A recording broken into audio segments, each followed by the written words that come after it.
פחד. פאקינג פחד.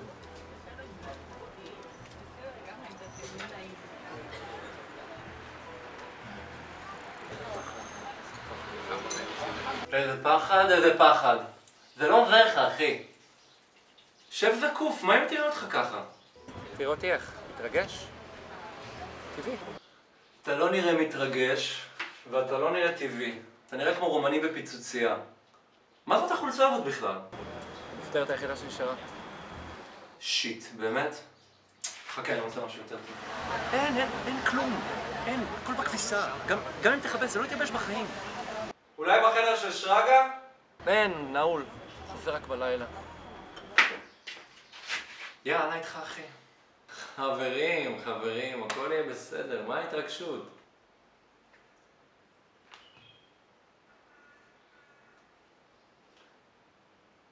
פאק, מה זאת החולצה הנוראית הזאת?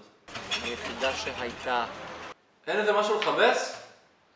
אולי בחדר של שרגא? כלום. טוב, תשמע, יש לי רעיון, עזוב חולצה. תהיה קול. אתה מסתכל לה בעיניים ואתה מתחיל לשיר יקירתי, יקירתי, חמקתי מבין זרועותיי. רואן. ובקרוב את תדברי אליי שוב. בסדר, הבנו. שנייה, אני מגיע למשהו. אתה לא מגיע לשום דבר, אחי.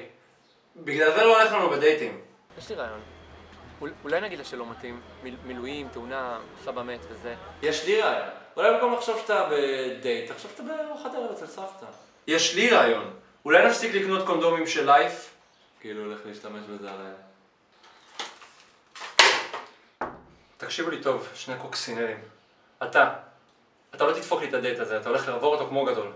ואתה? אני אחליט אם אנחנו משתמשים בקונדומים הלילה. קצת קשה. הנה. זאת לא היא, בדקתי בפייסבוק. שטויות. תמונת פרופיל שלה זה חתול עם גרביים. שחף?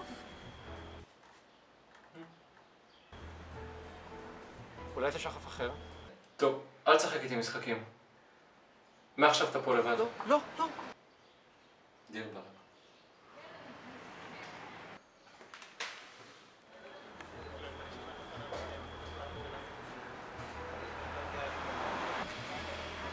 היי. שחף.